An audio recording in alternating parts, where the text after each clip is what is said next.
Good morning and welcome into Open Forum. I'm your host, Zach Tomish, and today we're joined with candidate for District 51 on the Republican ticket before the primary on June 2nd, Brett Barker. How you doing today?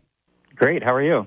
I am doing well. I appreciate you coming by. You are the incumbent, and you'll be going up against Shane Heinz here in the primary coming up on June 2nd. Brett, we did just finish the legislative session here at the beginning of the month. How did things kind of wrap up, and how are you feeling coming out of this session? Good. You know, we did spend 34 hours at that last Saturday of session, went into Sunday evening. Obviously, not something I like to do, but we did get some really good things out of that. We landed the plan on property tax reform, which is something that I've told voters at the door that I could not come home without us getting somewhere on that. And I feel like we got to a really good spot. You know, as a local government guy, I wanted to make sure that we were hearing from, and I was explaining some of the ramifications of our local governments, especially the small towns in this district, because as we've talked about before, the one size fits all. You have to be really careful because not all of our communities are so different. But we ended up getting a really good bill that I feel like threads the needle there, provides relief for our taxpayers, while also making sure that our local governments have what they need to serve their people. You know, Brett, you've been a busy guy in these 2 years being in the Iowa House of Representatives. One of those bills that you worked on your first year was about these pharmacy managers. Can you talk a little bit about this bill and the process of getting it across the finish line? Sure, yeah. Pharmacy benefit managers are something that all of the states in Washington, D.C. are trying to get their arms around all the way. The Trump administration, the FTC, the Biden FTC was after it. It's bipartisan in Congress, bipartisan across the country at state legislatures. But really it gets at the vertical integration of healthcare, where the insurance companies and the pharmacy benefit managers can control the whole supply chain. And so when I showed up last year, our commerce chair said, hey, this is a really important bill. Would you be willing to bill manage it? And so obviously as a pharmacist, I was happy to do so. But as I'm sure our listeners know, anytime you take on the big insurance companies, it's a fight.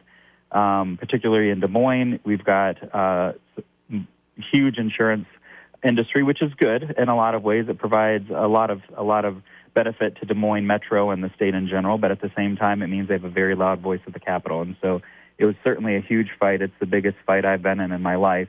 But we ultimately, at the end of the day, we passed a really good bill and got it to the governor's desk, and she ended up signing it. So I'm really, really proud of that. And like was expected, there is litigation. Had there not been a lawsuit, I would have been afraid we didn't pass a good bill. Any good PBM bill in the country ends up going through the courts. And we considered that when the language was written, which was actually written before I got there. But they made sure that it was written to comply with previous Eighth Circuit decisions and the U.S. Supreme Court, which had a landmark case a couple years ago. And that's really what started a flurry of activity at the state level, was the Rutledge case that Arkansas took to the United States Supreme Court a few years ago. Yeah, so another thing you kind of mentioned in your first answer there was you had to bring back some sort of property tax reform to your constituents. You guys got something done there right as that final bell was about to ring. What are some wins that property owners got out of this new property tax bill? Yeah, so a few things. It puts more power in the hands of residents when it comes to assessment increases. And really, I think the issue we have overall is as assessments went up, there was rollback, but which applies some negative pressure on that. But really making sure that we're delinking a little bit the assessments to the money that local governments are able to take. So it does put a cap on total revenue that local governments are able to increase. It does exempt things like insurance and those things that are just impossible for the local government itself to control. But there's a 2% cap otherwise, and this is for cities and counties. It also, the state will pay and backfill some of the school foundation levy to buy that down, which will give broad property tax relief to everyone. It adds new transparency requirements, which is what I was most excited about, because ultimately I want to empower local people to talk to local officials, because if you talk to mayors and city council people and county supervisors across the district, I can tell you in my time, 15 years, Nevada City level, we had nobody show up to our budget hearings. And that's not helpful, when those are the local people making local decisions. So the new property tax statements that folks will see when this is phased in will tell them, how much in dollars on their particular parcel they paid to each taxing entity last year, how much the taxing entity is asking for in dollars this year, and then how they make their voice heard. So I think that will help us a lot to redirect some of the comments, because as a city official, I heard almost nothing about property tax. When I started knocking doors for this role, I hear it all the time. And so I think that's one important thing, is redirecting the public to the right place to voice property tax concerns, because the state doesn't get property tax revenue. That's all local, and that's where people should be voicing their comments. Yeah, and so even though you're the incumbent to this primary here, you still had to go out and knock doors and get those signatures. What, beyond property tax, what else are you hearing from constituents? Yeah, and I'm known for being a prolific door knocker, and that the main reason for that is I feel like it helps me do a better job. So whether I need to do it electorally or not, I'm going to continue to do it. I was out knocking doors last summer in the interim when there was no election coming up, and it just helps me to hear from people and helps them know me, how to reach out to me, because some of the best things I work on that I enjoy come from conversations I have with people in the district. And so some of those things, obviously, the affordability property tax discussion is big. There was a big county supervisor issue that I worked on in Story County. It doesn't really affect your Marshall County listeners, but those that listen across the county border, affects them over there. We talk about water quality, we talk about cancer, all sorts of things, and those are all things that I'm able to work on. I had some legislation last year working on flooding and water quality.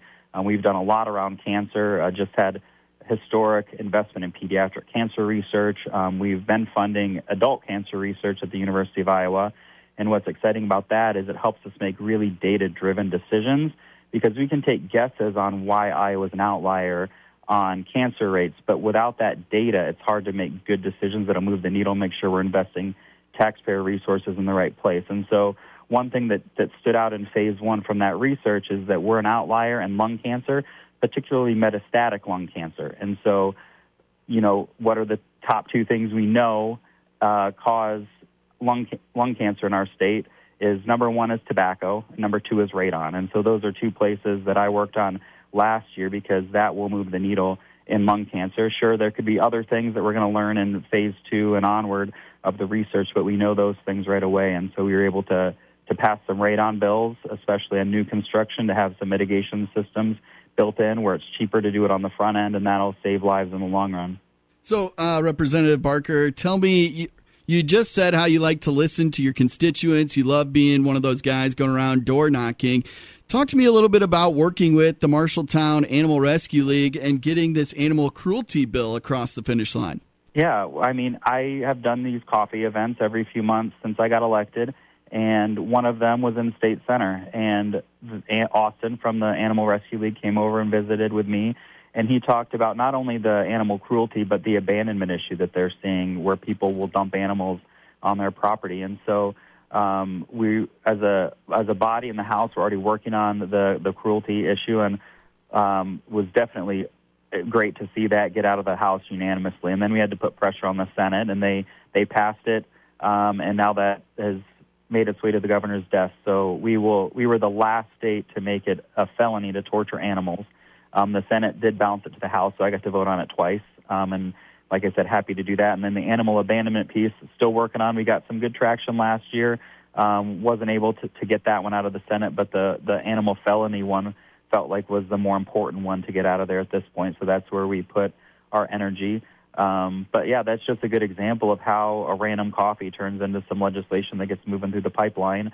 Another one that came from those was the folks in Green Mountain are trying to build a fire station. They're looking for some clarification in the code around a tax piece. So I've been working with them to try to get that clarification into law. When people go to their polling locations on Tuesday, June 2nd for the primary, and they check the box that says, Brett Barker, what are they going to get, or how should they feel coming out, casting that vote for you? Yeah, I've pledged since day one that I was not going to be outworked on the campaign trail or at the State House. And so they're going to get someone who's going to be persistent, who's going to work hard, who's going to really build those relationships, because legislation is about relationships. So if you can't have strong relationships, not only within your chamber, I need strong relationships in my own party in the House, in my caucus. I need strong bipartisan relationships across the aisle in the House. But I also need relationships in the Senate, because we can send the best bills over to the Senate. But if they don't move those, then it doesn't do any good. And then I need the governor to sign it. So it's important to have the ability to build the consensus, build the collaboration, and that's what I've demonstrated I've been able to do. I need to let the dust settle here and go back and do a final count, but I'm somewhere around 24 bills in my first term that I was able to get out of the House, and I'm really proud of that. I was one of the more successful legislators enabled to move good legislation, and like I said, some of it comes from the fact that I can go over to the Senate and ask them to move some bills. So there were 2 foster care reform bills that they were sitting on that were really important to me. And I went over there in the final week and asked the majority leader to run those, and they did run those. So I'm really proud of being able to get that accomplished.